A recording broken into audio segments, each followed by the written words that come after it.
আপনি জীবনে সবচেয়ে বেশিবার প্রতারিত হয়েছেন আপনার নিজের আব্বা আম্মা দ্বারা। আপনি চিন্তা করে দেখেন, ছোটবেলা থেকে যে পরিমাণে মিথ্যা কথা আপনার সাথে বলছে, ধরেন ক্লাস 1 2 3 4 5 পাস করার পরে যখন ক্লাস 5-এ বৃত্তি পরীক্ষা দিবেন অথবা পিএইচসি পরীক্ষা দিবেন, বাপুরে এই পরীক্ষায় যদি তুমি ভালো করতে পারো তাহলে তোমাকে আমি একটা সোনার আংটি বানাই দিব।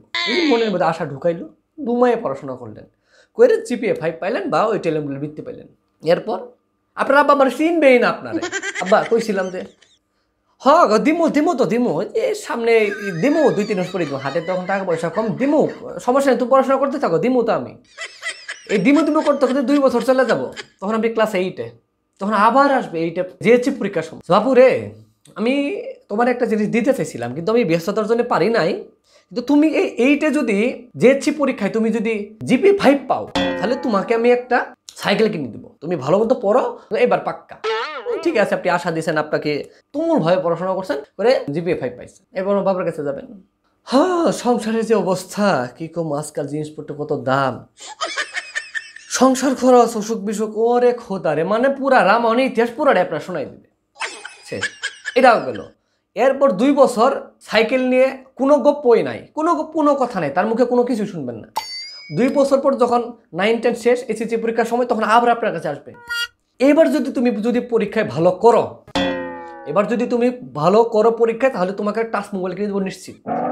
তুমি খালি গোল্ডেন জিপিএ 5 পাও, দেখো আমি তোমাকে টাচ মোবাইল কিনে দেবো আমি।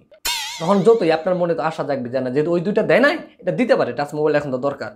কোমরে গামছা বেঁধে পড়াশোনা করে একদম জিপিএ 5 পাইছেন, মানে গোল্ডেন জিপিএ 5 পাইছেন। এর 2 দিন পরে দেখবেন বাপের সুর বদলে গেছে।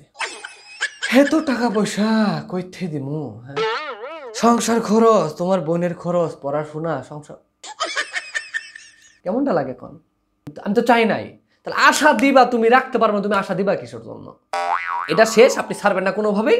তখন কব ঠিক আছে বাবা দিমু, একটু ধৈর্য ধর, কয়েকটা দিন ধৈর্য ধর। এই ধৈর্য ধরতে ধরতে আপনি ইন্টারমিডিয়েট ফাইনাল পরীক্ষা দিবেন, তারপরও দেখবেন আপনার মোবাইল দিবেন না, নাই। ইন্টার পরীক্ষার আগে সে আবার আসবে আপনার কাছে।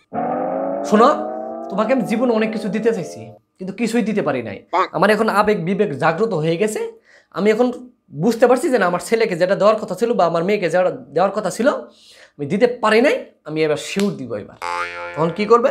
তুমি যদি এবার ইন্টারমিডিয়েট পরীক্ষায় যদি জিপিএ 5 পাও, গোল্ডেন জিপিএ 5 পাও, তুমি একটা সাইকেল পাবা আর একটা অ্যান্ড্রয়েড মোবাইল পাবা, পাক্কা। এটা পাক্কা কথা, জবানে একবারে আপনাকে কথা দিলেও। কিন্তু পরীক্ষা দিয়েছেন, রেজাল্ট দিয়েছে, গিয়ে করবেন সেম আগেরটাই, আগের সেম কাহিনী।